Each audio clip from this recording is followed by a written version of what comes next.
I felt the wine glass shatter against my temple before I registered the pain. Something warm trickled down the side of my face as I watched Matt, my son-in-law, stumble backward, his face twisted with rage and alcohol. "Mind your business, old hag," he screamed, spit flying from his mouth. "This is our house now." I had only suggested he look for work.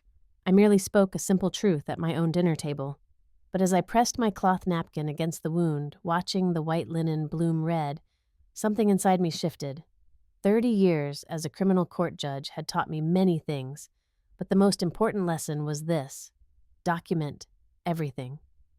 And lucky for me, I had been recording our family dinners for the past 3 weeks. Matt had no idea what was coming when he woke up the next morning. "I'm grateful you're here with me. Can you tell me in the comments where you're listening from?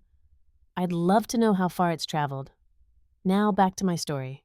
The dinner had started the way every Friday night dinner started for the past 8 months. I spent the afternoon preparing pot roast with roasted vegetables, the kind of meal that takes hours of careful attention. My daughter Lisa had always loved my pot roast. When she was little, she'd sneak into the kitchen to steal the caramelized carrots before I could plate them. Now, she sat at my dining room table, picking at her food, her eyes darting nervously between her husband and me. Matt arrived late, as usual. He didn't apologize, just dropped into his chair and immediately reached for the wine bottle I'd opened to let breathe. He poured himself a glass, then another, then a third before we'd even started eating.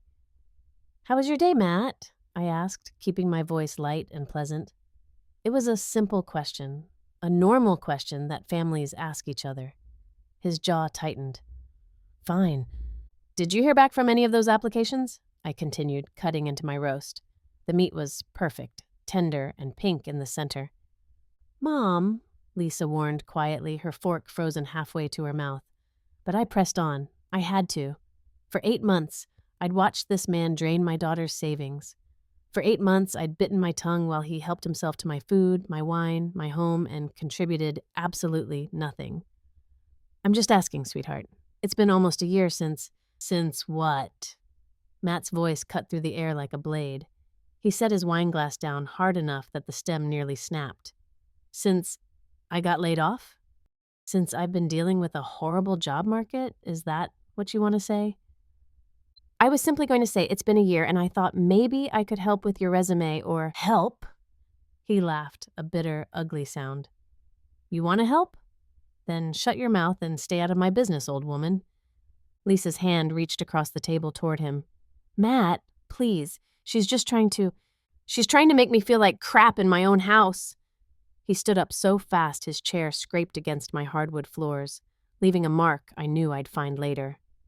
"That's what she does, Lisa. Your mother thinks she's still some big-shot judge who can tell everyone what to do."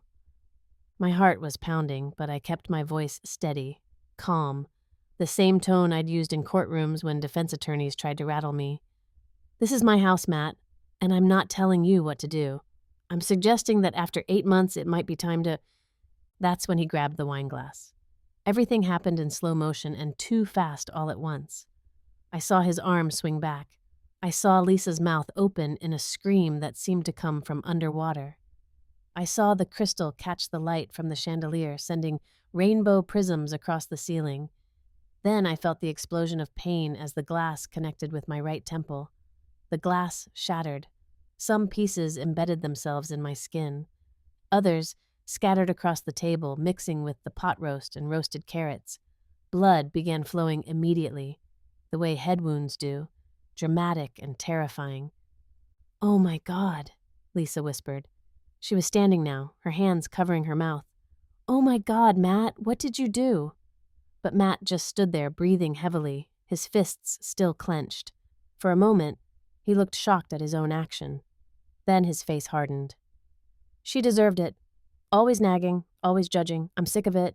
I should have been scared. I should have been crying or screaming or running for the phone.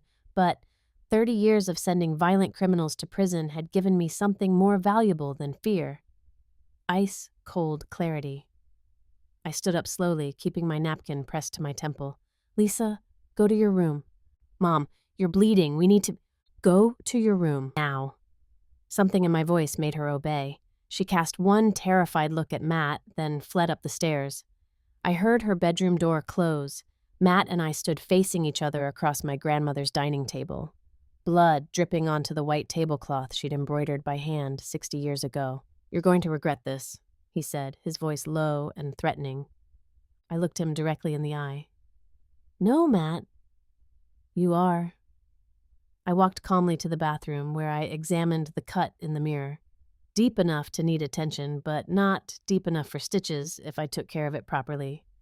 I cleaned the wound with steady hands, applied pressure until the bleeding slowed, then covered it with gauze and medical tape. Then I returned to the dining room and did what 30 years as a judge had trained me to do. I documented everything. I took photographs of the wound from multiple angles. I photographed the shattered glass on the table, the blood on the tablecloth, the scratch marks Matt's chair had left on my floor. I collected every single shard of crystal glass and placed them in a labeled plastic bag. I took photos of the wine bottles, 3 empties, 1 half full. Matt watched me from the doorway, his arms crossed. "What the hell are you doing?" "What I should have done weeks ago." I pulled out my phone and opened the recording app. The red dot had been blinking in the corner for the past hour and 47 minutes. I'd started recording the moment Matt walked through the door. His face went pale. "You've been recording us?" "Every Friday dinner for the past 3 weeks." I hit save and watched the file upload. "And before you think about trying to delete anything, it's already backed up in 3 separate locations." "You crazy—" "I'd choose your next words very carefully, Matt." My voice was arctic. "Everything you say is being recorded, and I'm about to call the police." For the first time that night, I saw genuine fear flicker across his face. "You wouldn't." "I'm a retired criminal court judge who was just assaulted in her own home by a man who's been freeloading off my daughter for 8 months. What do you think I'm going to do?" I picked up my phone again. "Lisa!" Matt shouted toward the stairs. "Lisa, get down here. Your mother's lost her mind." But I was already dialing 911. "Miami-Dade Police Department, what's your emergency?" "My name is Celeste Carson. I need to report a domestic assault. The perpetrator is still in my home." Matt's face went from pale to red. "You're really doing this? Over a glass? You're going to destroy your daughter's marriage over one mistake?" I held up one finger, silencing him. "Yes, operator, I'm safe at the moment." "The perpetrator is my son-in-law." He threw a wine glass at my face, causing a laceration to my temple. "Yes, I've documented everything. Yes, I can provide photographs and a recording of the incident." "Celeste," Matt's voice changed, became almost desperate. "Come on, I was drunk. I didn't mean it. You know I didn't mean it." "Officers are on their way," the operator confirmed. "Please, stay on the line until they arrive." Matt looked toward the stairs, then at the front door, then back at me. I could see him calculating his options. Run? Wake up Lisa and try to turn her against me? Try to destroy the evidence? "If you touch my phone or any of the evidence I've collected," I said calmly, "that's tampering with evidence at a crime scene. That's a felony, Matt, but please give me a reason to add charges." He stood frozen, trapped, as we waited for the police to arrive. 7 minutes later, I heard the sirens. The officers who responded were professional and thorough. Officer Rodriguez was a woman in her mid-30s with kind eyes and an efficient manner. Her partner, Officer Chen, was older, maybe close to retirement, with the weary look of someone who'd seen too much. I showed them my judicial ID first. "I'm retired Judge Celeste Carson. I served in criminal court for 30 years. Officer Rodriguez's eyebrows rose slightly. "Judge Carson, I've testified in your courtroom before, DUI case about 5 years ago." "Then you know I understand exactly how this process works." I gestured to my temple. "My son-in-law assaulted me approximately 40 minutes ago. I have photographs, physical evidence, and an audio recording of the entire incident." They listened to the recording. I watched Matt's face as his own voice came through the phone speaker. "Mind your business, old hag. This is our house now." Then the unmistakable sound of glass shattering, my sharp intake of breath, Lisa's scream. Officer Chen looked at Matt with an expression I recognized, the same expression I'd worn hundreds of times on the bench when I knew I was looking at someone guilty. "Sir, I need you to turn around and place your hands behind your back." "She's lying," Matt exploded. "She provoked me. She's been on my ass for months about getting a job, treating me like I'm some kind of deadbeat." Sir, turn around now. Lisa! Matt shouted toward the stairs. Lisa, get down here. Tell them what your mother's really like. Lisa appeared at the top of the stairs, her face blotchy from crying. She looked at the officers, at Matt, at me with my bandaged temple, and something crumpled inside her. Ma'am, Officer Rodriguez said gently, did you witness what happened tonight? Lisa's voice was barely a whisper. He threw the glass. I saw him throw it. You traitor, Matt snarled. After everything I've done for you? Everything you've done, Lisa's voice suddenly got stronger. Everything you've done? You mean draining my savings account? Drinking my mother's wine? Living rent-free in her house while I work 60-hour weeks? We'll need you to come down to the station to give a statement, Officer Chen told her. Then he turned to Matthew. Sir, you're under arrest for battery. You have the right to remain silent. I watched them cuff Matt and lead him out to the patrol car. He was still cursing, still insisting this was all my fault, still certain that somehow he was the victim in all this. After they left, Lisa and I sat in the living room in silence. The dining room behind us looked like a crime scene, which technically it was. Blood on the tablecloth, shattered glass, overturned wine. I'm sorry, Lisa finally said. I'm so sorry, Mom. You have nothing to apologize for. I do. Tears spilled down her cheeks. I should have seen it sooner. I should have listened when you tried to talk to me about him. I just kept thinking if I gave him more time, more support, more chances. I moved to sit beside her, wrapping my arm around her shoulders. That's what abusers do, sweetheart. They make you think their failures are your responsibility. He wasn't always like this, she whispered. Maybe not, or maybe he was just better at hiding it. I took a breath. Lisa, there's something I need to tell you. Something I discovered a few weeks ago. She looked up at me, her eyes red and swollen. I hired a private investigator, an old friend from my court days. I asked him to look into Matt's background because something didn't feel right. You investigated my husband? I investigated the man who was living in my house and mistreating my daughter. Yes, I pulled out my phone and opened the folder of documents Tom had sent me. Matt wasn't laid off from his last job, Lisa. He was fired for embezzlement. There's a warrant for his arrest in Georgia. Her face went white. What? He stole over $50,000 from his employer. They didn't press charges initially because he promised to pay it back, but he never did. They issued the warrant 6 months ago. That can't be right. He told me the company downsized, that they let half the office go. I have the police report. I showed her the document on my phone. And there's more. Lisa, have you checked your bank account recently? Not really. Matt handles most of the bills now. He said it was easier to have one person managing everything. My heart sank. Log in, right now. With shaking hands, Lisa pulled out her phone and opened her banking app. I watched the blood drain from her face as she stared at the screen. There's only $800, she whispered. I had over $125,000 in that account. My inheritance from Grandma, my savings, everything. Keep looking. Check for credit cards you didn't open. She did. 3 credit cards in her name, all maxed out. Total debt, $62,000. Lisa dropped her phone like it had burned her. Oh my God, what has he done? He's been draining your accounts for months, and there's something else. I pulled up the next document. Tom found evidence that Matt has been meeting with estate lawyers. He's been asking about inheritance laws, about what happens when elderly relatives die, about how long someone has to be married to claim a share of a spouse's inherited property. Lisa's hands were shaking so badly she had to clasp them together. He was planning something involving you. I think so, and I think tonight, when he lost control and assaulted me, he revealed his hand too early. My daughter looked at me with horror dawning in her eyes. Mom, I brought him into your house. I let him. You didn't know. That's what predators like Matt count on. They're very good at seeming normal until they have you trapped. She was sobbing now, great heaving sobs that shook her whole body. I held her the way I did when she was small, when skinned knees and mean kids on the playground were the worst problems we faced. We're going to fix this, I promised her. All of it. But I need you to be strong now. Can you do that? She nodded against my shoulder. Good. Because there's something else I need to tell you, and you're not going to like it. She pulled back, wiping her eyes. What else could there possibly be? The reason I've been recording our dinners. The reason I've been so vigilant. I took a deep breath. Lisa, I think Matt has been drugging me. The room went completely silent. What?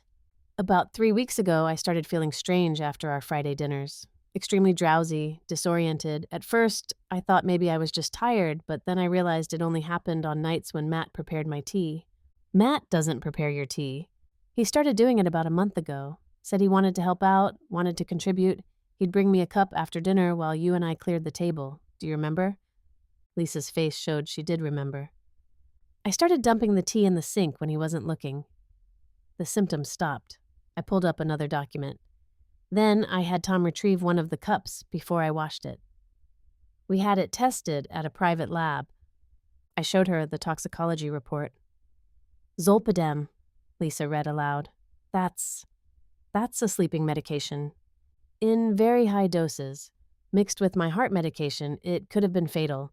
The lab tech said another few weeks of regular ingestion and I would have likely suffered heart failure in my sleep. Lisa stood up abruptly and ran to the bathroom. I heard her being sick. When she came back, her face was gray. He was trying to kill you, she said flatly. My husband was trying to kill my mother. I believe so. Once I was out of the way, he'd have easier access to the house, to any inheritance you might receive. And he was establishing a pattern. Elderly woman with a heart condition dies peacefully in her sleep. No one would question it. Why didn't you tell me? Why didn't you call the police immediately? Because I needed evidence. Solid, irrefutable evidence. The drugging would be easy for a good defense attorney to create doubt about. Maybe I took the pills myself and forgot. Maybe I was confused. But assault? That's clear. That's undeniable. And now that he's shown himself to be violent, everything else becomes part of a pattern. Lisa sank back onto the couch. You used yourself as bait. I protected myself while gathering evidence. There's a difference. You could have died. I wouldn't have let it get that far. But I needed him to reveal himself, and he did. I touched the bandage on my temple. This is the evidence that makes everything else credible. I can't believe this is happening. Lisa looked around the living room like she was seeing it for the first time. This is insane. This is like something from a TV movie. Unfortunately, it's very real. Men like Matt exist, and they target vulnerable people.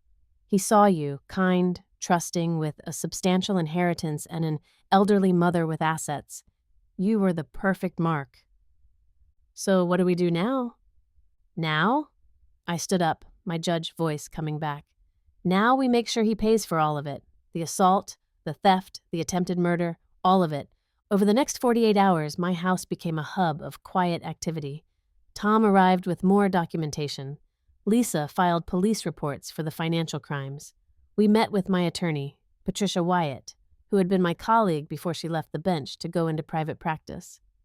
Patricia spread the documents across my dining room table, the same table where Matt had assaulted me, though I'd already replaced the bloodied tablecloth. This is one of the most clear-cut cases I've ever seen, she said. The recording alone is damning. Add in the financial crimes, the drugging, the pattern of behavior. Celeste, he's going away for a long time. How long? Lisa asked quietly. Battery alone could get him up to 5 years. But attempted murder, financial elder abuse, identity theft, we're looking at 20 to 30 years if the DA charges him with everything. Lisa flinched. That's essentially a life sentence. He was planning to end your mother's life, Patricia said gently. This is proportional. But there was more to uncover. Tom's investigation had just scratched the surface. I found something else, Tom said, pulling out his laptop. It took some digging, but I tracked down Matt's history before he moved to Miami. He's done this before. He pulled up a news article from Atlanta, dated 3 years earlier. Woman, 72, hospitalized after suspicious fall. The woman was named Dorothy Brennan. Her daughter had been dating Matt Richardson, though the article called him Matthew Richards. He changes his name slightly in each city, Tom explained. Matt Richardson in Atlanta, Matthew Richards in Charlotte, Matt Richmond in Miami, always similar enough that he can explain it away as a nickname or using his middle name. What happened to Dorothy? I asked, though I already knew I wouldn't like the answer. She survived the fall, but barely. Broke her hip, fractured her skull. She was in a coma for 2 weeks. Tom clicked to another article. The daughter, Jennifer Brennan, filed a police report claiming Matt pushed her mother down the stairs, but there wasn't enough evidence. Matt had already moved out of the house, claimed he was nowhere near there when it happened. The case went nowhere. Where's Jennifer now? Lisa asked. That's the interesting part. Tom smiled. She's been looking for Matt for 3 years. She's convinced he's out there doing this to other women. I called her this morning and told her we found him. You did what? I said. She's on a flight here right now. Should arrive tonight. I figured she'd want to know. Lisa and I exchanged glances. This is really happening, Lisa said. This is all really real. It's real, I confirmed. And we're going to make sure he can't do this to anyone else. Jennifer Brennan arrived at my house at 9 p.m. She was in her late 30s with tired eyes and a determined set to her jaw. The moment she saw Lisa, she burst into tears. I tried to warn people, she said, accepting the coffee I'd made. I tried to post about him online, but he threatened to sue me for defamation. I tried to tell the police in other cities, but without proof. You have proof now, I said. We all do. Jennifer pulled out her own folder of documents, medical records from her mother's hospitalization, bank statements showing $70,000 missing from her mother's accounts, screenshots of Matt's dating profiles where he specifically searched for women who mentioned having elderly parents. He's a predator, Jennifer said. He targets women with aging mothers who have assets. He moves in, gains trust, drains the money, and then... She couldn't finish the sentence. How is your mother now? Lisa asked softly. She's in a nursing home. The fall caused permanent brain damage. She doesn't remember Matt at all, which is probably a blessing. Jennifer wiped her eyes. I lost my job trying to pursue this. I spent all my savings hiring investigators. Everyone thought I was crazy, paranoid, but I knew he'd do it again. He did, I said, but this time, we caught him. The 3 of us, 3 generations of women who Matt had targeted or tried to harm, sat at my dining room table and built a case that would be impossible to defend against. 2 days later, I got a call from Detective Sarah Morrison, who'd been assigned to the case. Judge Carson, we need to talk about Matt Richardson, or whatever his name actually is. What did you find? We ran his fingerprints through the national database. He's wanted in 4 states. Georgia for the embezzlement you already know about, North Carolina for fraud, Tennessee for identity theft. And in Alabama, there's an active investigation into the death of an elderly woman named Rose Patterson. My blood ran cold. Death? She died in her sleep, heart failure, according to the autopsy. But her daughter filed a complaint claiming Rose had been in perfect health before she started dating the daughter's boyfriend, a man matching Matt's description. They found high levels of sleeping medication in her system, but it was ruled accidental. The daughter insisted it was murder, but there wasn't enough evidence to prosecute. There is now, I said. Yes, ma'am, there is now. The DA's office moved fast once they understood the scope of what they were dealing with. This wasn't just a domestic assault case anymore. This was a serial predator who'd been operating across multiple states for at least 5 years. Lisa sat beside me in the DA's conference room as they laid out the charges. Her hand found mine under the table and squeezed tight. We're charging him with attempted murder in your mother's case, the assistant DA, Marcus Williams, explained. The drugging combined with the assault shows clear intent. We're also charging aggravated battery, financial exploitation of the elderly, identity theft, and fraud. In cooperation with other states, federal charges are being prepared as well. What about Rose Patterson? Jennifer asked. She'd flown back to Miami for this meeting. Can you charge him for my mother's friend? The Alabama DA is reviewing the case now that we have the pattern established. It's possible, but I can't make promises. That case is older and the evidence is circumstantial. But you can make sure he never does this again, I said. It wasn't a question. Marcus met my eyes. He knew my reputation. Yes, Judge Carson. We can make sure of that. The preliminary hearing was scheduled for 2 weeks later. I spent those weeks preparing Lisa for what was coming. Court proceedings are exhausting, especially when you're emotionally involved. I knew that better than anyone. You don't have to testify if you don't want to, I told her one evening as we ate dinner in the kitchen.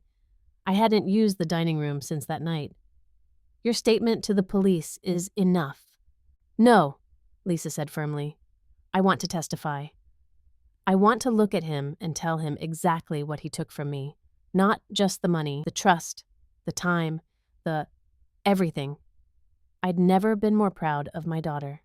The morning of the hearing, I dressed in one of my old court suits. Navy blue, crisp white blouse, modest heels, professional armor. Lisa wore a simple dress, her hair pulled back, minimal makeup. She looked younger than her 32 years, which would work in our favor.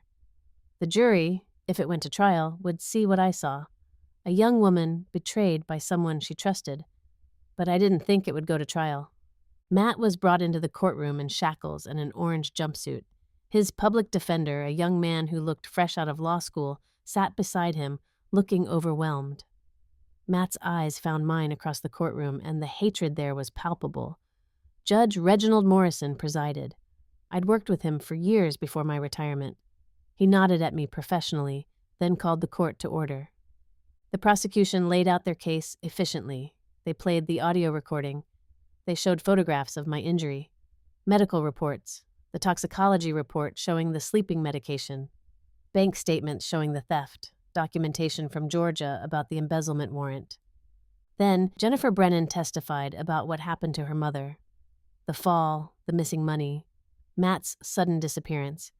Matt's lawyer tried to object, claiming the other cases weren't relevant to this one, but Judge Morrison overruled him. Pattern of behavior is absolutely relevant, counselor. By lunchtime, Matt's lawyer asked for a recess to speak with his client. Patricia leaned over to me. He's going to offer a plea. Already? The evidence is overwhelming. Any lawyer worth their bar card would tell him to take a deal. She was right. When court resumed an hour later, Matt's lawyer stood. Your Honor, my client wishes to accept a plea agreement if the prosecution is amenable. Marcus Williams stood. The state is willing to discuss terms. I watched Matt's face as they negotiated his fate. The swagger was gone. The aggression had drained away. He looked small and scared, which is how bullies always look when they finally face consequences. The plea deal was harsh but fair. 25 years for attempted murder, battery, and financial exploitation of the elderly. He'd serve at least 20 years before being eligible for parole. The federal charges would be dropped. Other states agreed not to pursue their cases. Judge Morrison asked Matt directly, Mr. Richardson, do you understand that by accepting this plea, you are admitting guilt to these crimes? Matt's voice was barely audible. Yes. And you understand you will serve a minimum of 20 years in state prison? Yes. Very well. The court accepts your plea. Judge Morrison looked at Matt with the same disgust I'd felt looking at hundreds of criminals over my career. Mr. Richardson, you targeted vulnerable women and their elderly family members for financial gain. You drugged an elderly woman with the intent to kill her. You assaulted her when she dared to question your behavior. These are not the actions of a man who made a mistake. These are the calculated actions of a predator. I hope you use the next 20 years to reflect on the pain you've caused. The gavel came down. It was over. Lisa and I walked out of the courthouse together, Jennifer beside us. The Miami sun was brutally bright after the dim courtroom. Thank you, Jennifer said, hugging us both. Thank you for finishing what I started. Thank you for not giving up, I replied. If you hadn't kept looking for him, we might not have known the full extent of what he'd done. We stood there on the courthouse steps, 3 women who'd been connected by one man's cruelty, now connected by justice. Lisa was quiet on the drive home. When we pulled into the driveway, she finally spoke. Is it wrong that I don't feel relieved? No, sweetheart. It's not wrong. I just feel empty, like these past 2 years were just erased and I don't know who I am without them. I turned off the car and took her hand. You're Lisa Carson. You're smart, kind, and strong. You're a survivor and you have your whole life ahead of you. I brought him into our lives, Mom. I could have gotten you killed. You were manipulated by an expert manipulator. That's not your fault. She leaned her head against my shoulder. What do I do now? Now, you heal, you rebuild, you remember who you were before Matt, and you become who you're meant to be. The next few weeks were a blur of paperwork. Lisa filed for divorce, which was straightforward since Matt couldn't contest from prison. We worked with the bank to recover what we could of her stolen money. The insurance company was investigating whether they could recoup funds from the fraudulent credit cards. Lisa moved back into her old childhood bedroom. Some nights, I'd hear her crying through the walls. Other nights, we'd stay up late talking, processing, healing. One evening, about a month after the hearing, Lisa came downstairs with something in her hand. Mom, I need to tell you something. My heart sank. There couldn't possibly be more bad news. I'm pregnant. The world tilted. What? I took a test this morning. I'm about 8 weeks along. It happened before everything fell apart. She was crying now. I don't know what to do. It's his baby, Matt's baby. I pulled her into my arms. It's your baby, Lisa. Yours. You get to decide what that means. I'm so scared, she whispered. What if I can't do this? What if I'm not strong enough? You're the strongest person I know. You testified against the man you loved. You're rebuilding your entire life from scratch. If you want this baby, you can do it, and I'll be right here with you. She pulled back, looking at me with red eyes. You'd help me raise a baby? After everything? Lisa, this child didn't choose its father, and neither did you, not really. You chose the man Matt pretended to be. This baby is innocent, and if you want to keep it, we'll figure it out together. I think I do want to keep it, she said softly. Is that crazy? No, sweetheart, it's not crazy at all. 7 months later, on a warm October morning, I held my granddaughter for the first time. She was perfect. 10 fingers, 10 toes, a shock of dark hair, and her mother's eyes. What are you going to name her? I asked, watching Lisa cradle the baby against her chest. Celeste, Lisa said without hesitation, after the woman who saved us both. I felt tears prick my eyes. You don't have to. I want to. You didn't give up on me even when I gave up on myself. You protected me when I was too blind to see I needed protection. This little girl is going to know who her grandmother is. She's going to know what real strength looks like. Baby Celeste made a small sound, her tiny mouth opening in a yawn. She was so small, so fragile, so full of possibility. Do you think she'll hate me someday? Lisa asked quietly. When she finds out who her father is, I think she'll understand that her mother is a survivor, that her grandmother fought for justice, that she comes from a line of strong women who don't give up. I touched the baby's soft cheek, and I think she'll be proud. We took little Celeste home to the house where her grandmother had almost died, but it wasn't a house of tragedy anymore. Lisa had repainted the dining room. We'd replaced the furniture. The space where violence had occurred was now filled with a bassinet and baby blankets and the promise of new life.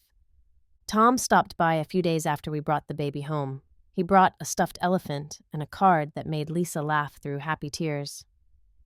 I heard the news about Matt, he said as we sat in the living room, baby Celeste sleeping in my arms. The Alabama DA decided to reopen Rose Patterson's case. They're building a murder charge. Good, I said simply. Jennifer called me too. She wanted me to tell you that her mother passed away last week. Peacefully. In her sleep. Lisa's hand found mine. At least she's at peace now. Jennifer said to thank you. She said knowing Matt was in prison made her mother's last days easier. She wasn't afraid anymore. After Tom left, Lisa and I sat in comfortable silence. Baby Celeste stirred in my arms, her little fist curling around my finger. Mom, Lisa said softly. Yes? Thank you for throwing him out of our lives. Even if it hurt at the time, I'd do it again in a heartbeat. I know you would. She smiled. That's what makes you the strongest woman I know. I looked down at my granddaughter, this tiny person who'd been born from tragedy but who represented hope. Her mother was right. She came from a line of strong women, women who didn't back down when threatened. Women who documented evidence and built cases and fought for justice. Matt had thrown that glass, thinking it would silence me, thinking it would assert his dominance, thinking it would secure his control over my daughter and my home. Instead, he'd broken the illusion he'd so carefully constructed. That shattering glass had revealed the truth, that he was a predator, a criminal, a man who'd targeted multiple families and destroyed lives. But he'd underestimated us. He'd underestimated a retired judge who knew exactly how the system worked. He'd underestimated a daughter who found her strength when it mattered most. He'd underestimated the power of women who refused to be victims. Sometimes I think about that moment at the dinner table, the wine glass catching the light, the impact, the blood. If I could go back and change it, would I? Number. Because that moment of violence led to justice. It led to the truth. It led to Matt spending the next 20 years behind bars instead of moving on to destroy another family. And it led to this. My daughter healing, my granddaughter sleeping peacefully in my arms, and the knowledge that we'd stopped a predator. The wound on my temple healed, leaving only a small scar that I can hide with my hair if I choose to. But I don't hide it. I wear it as a reminder that sometimes you have to bleed a little to reveal the truth. Baby Celeste stirred and opened her eyes, looking up at me with that unfocused, newborn gaze. "Hello, little one," I whispered. "Welcome to a family of fighters." Lisa came to sit beside me, resting her head on my shoulder as we both watched the baby. "Do you think we'll ever fully get over this?" she asked. "I don't think you get over something like this," I said honestly.